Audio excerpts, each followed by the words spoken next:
Two words that I would normally not put together in a sentence because to me they are the opposites of each other seem to have an unlikely tie to each other. One is priority and the other is languishing. And yet, in the last 2 weeks, I've had this word come to me in articles that in my head, they seem to be tied together, one feeding off the other. Let's talk about it. Welcome to Coffee with Temi.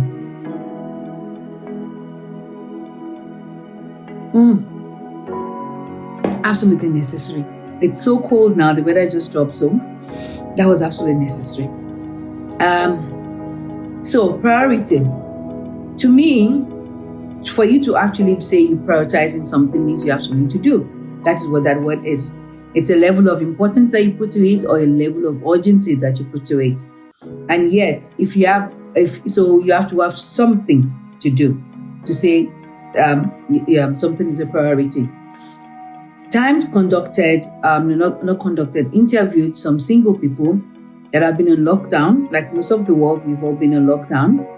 But these 5 were all single, but that wasn't the defining thing. It's just something that they had in common. It was how they had dealt with being on lockdown. Now, they all lived alone, and they've had to deal with different things. For one especially, it was very unfortunate. She's been sick and actually on bed rest, and then the lockdown happened. So she's been on lockdown longer than most of us have been.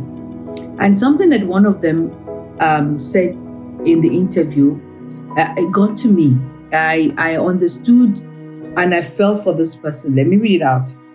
He said, it's a guy said, I realized I'm nobody's number one priority. It was that moment where it just got super intense. And I was like, this is extraordinarily lonely. When you realize that you're nobody's number one priority, it's painful. It's not just that, you feel hurt. It's painful. It's almost a physical thing. And what happened last year, nobody could have seen it happen. Nobody could have, at least not in our lifetime that we have lived so far. Say that again. Most of us have not had to deal with isolation in that sense. Not because you were sick, but just because you couldn't go out. There was restrictions on your movement. You're not in jail.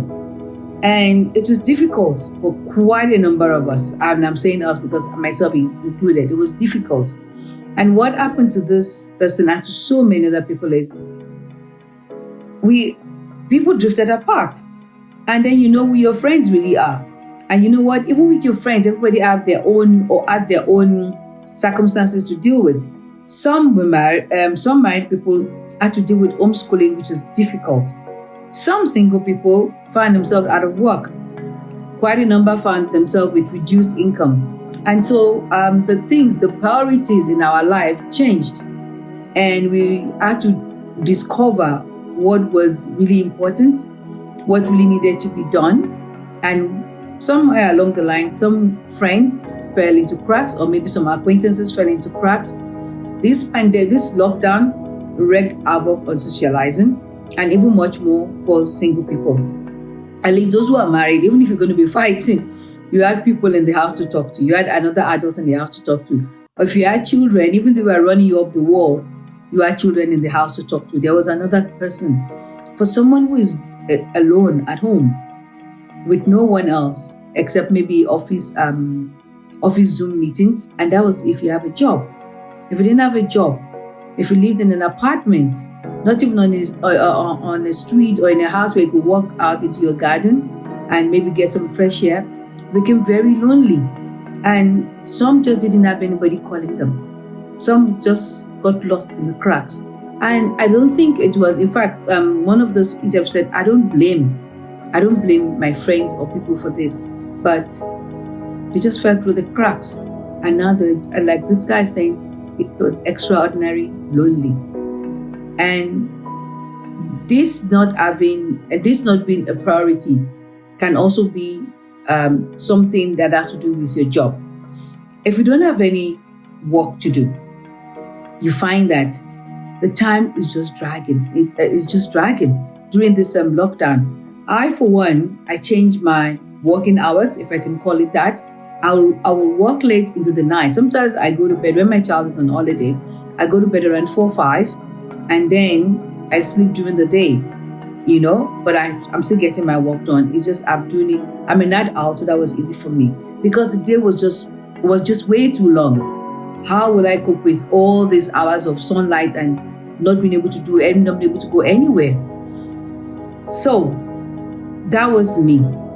For some people, they just couldn't deal with maybe not having a job again or work not being as consuming as it used to be. Someone in the interview said, I don't have any outstanding because there's just been time to do it. There was nothing else to do but to work. So no outstanding, and then you finish all your work. What else? You can't go for drinks. You can't do anything. You can't walk to the library. You can go to the grocery, but what are you going to do? Unless your friend is working there, you're not going to see your friends. So some people stopped doing stuff. Some ordered their food in, spoke to whoever they needed to that was absolutely necessary, binge on TV programs, and maybe lost their jobs. And before you know it, they're not doing anything. Herein comes the languishing part. So what is it to languish? Just to float, to have nothing to do, to have nowhere to go. You're just there, kind of stagnant. You're just floating, not going anywhere.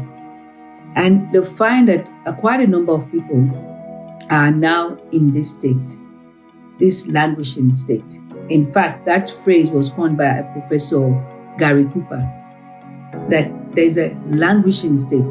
And actually, Americans have been in that state even before the pandemic. It's just that now it's more noticeable because so many people are going through the same thing. What is it to languish? It's just not being concerned about anything because the uncertainty of tomorrow is there. So rather than be fearful of it now, just don't care about it. Just be indifferent to what is going on, to everything around you. Just stop. If they were binging on TV programs, now they're not even interested in watching TV.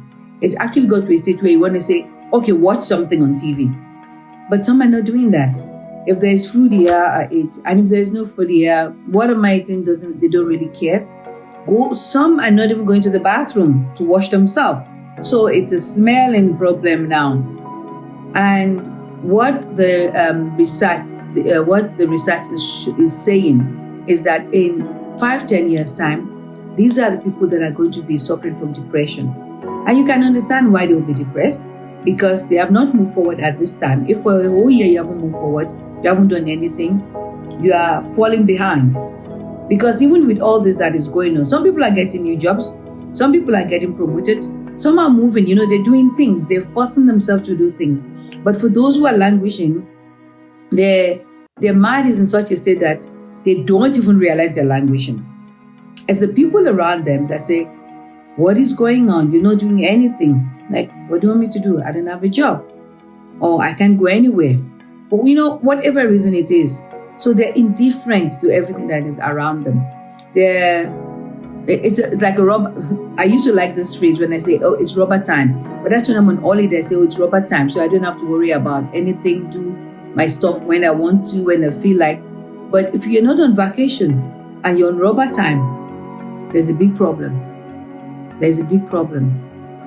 So what can you do? It says focus.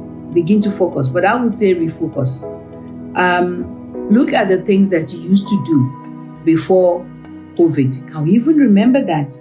Because remember, COVID started March 2020. So we are like just at the beginning of the first quarter of last year, and all this lockdown started. So what are the things that you love doing? Don't even think, maybe not try to think of what you used to do in 2029, but what are the things you love doing? Write it down. Even if it's just 5, write 5 things down. And are you doing them? Are you still doing them? Or this person that you've noticed, are they still doing them? Do they like going to the movies? Yeah, now we can go to the movies, but I'm not going. Anything that's actually going to be closed up for me with anyone, I'm not doing it. That's me personally. So what do you like doing? Do you like reading? When was the last time you picked up a book? About anything, just pick up a book. What else? Do you like exercising? When was the last time you got off the couch? When was the last time you walked as far as the road? Not even going to the gym, just, got up from the couch, go as far as the road. And you need to start redoing this thing. If you've been ordering everything in, there was a time even I didn't want to go into the shop, and I will do click and collect, but at least I will drive out, and I collect my stuff and come back home. You need to stop ordering food in, stop eating takeaway, stop anything that has to be delivered that you can go there, even though we are trying as much as possible to still minimize contact. Get up, make a list, and prioritize something. Tomorrow, I'm going to go to the mall, even though you have nothing to buy. So on that, go to the mall. Say, one, I'm going to get up and take a shower.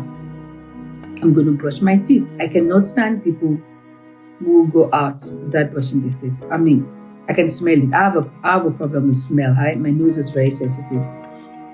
So that's 3 things you put on your list already. Shower, brush my teeth, go to the mall. You don't have to do anything at the mall. Just walk around and get back into the car and come home. You've done something. You need to start exercising again.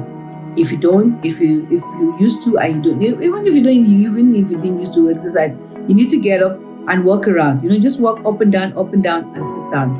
So refocus. Even though you've written hundreds of letters and you've not got an interview yet, find something. You know what? Even TV. Look for a new program to watch. Yes, look for something you can binge on. If you have streaming services like I do, I found last year something about horses. What is that called? There's a TV series. It's not even worse. There's a TV series still going on. Atlantis, yes. And there was another one. They had Falls or they had Love, something like that, some period thing. Canadian TV have things that are not in your face like American TV. They don't have to shoot all the time. You can have, nice TV time. And I found myself binging really on all kinds of series that I normally would not watch. And even now when I want to go back to, I'm like, no, I'm not in the mood for that. But it helped me pass away time during the day, especially last year. And find something that you like. Maybe look for a new kind of genre that you never used to watch before, but just do something. Basically, that is it. And when you begin to call your friends, send a text, send a WhatsApp. That's also something. That contact that we haven't had for a long period. We still can't really touch people and hug people like we want to. Some of us cannot still see family, but video call. Don't just WhatsApp, video call. It's cheaper now to do all these things. Video call somebody. And just, get out of the rut. I would say get out of the rut. And I'm saying this knowing that it is not so easy, but baby steps. That's what I'm saying. Let's take baby steps and let's get out of it. It might not be you. It might be someone that you know. Look at the people around you. What have you noticed? We don't want in 5 to 10 years time, like the research is saying, that these are the people that are going to be suffering from depression, from anxiety. We don't want it to be one of us or somebody that we know. So let's help each other. Let's hold hands together. Let's help each other and get out of it. And let's not languish. I hate that word. It sounds like prison to me. That when I read the verse, to me, my head is like prison. You have nowhere to go. You're just in a state of nothing. And that's it. You're just there. Something else that I also saw, let me read this out again. It says, being single is quite different from being alone. You can't be married and alone. You can be single and alone. What people who are languishing are is alone. They're not just lonely. They're not just single. They're not just married. They're actually alone. And we need to help each other to get out of it. We need to help each other to get out of it. So it's been Coffee with Timmy. I'll see you next week. And if you haven't, next week is Mother's Day. Next week, Sunday, is Mother's Day. Get something for your mom, for the mother in your life. It might not be your biological mother, but we've all got these mommies in our lives. Bye for now.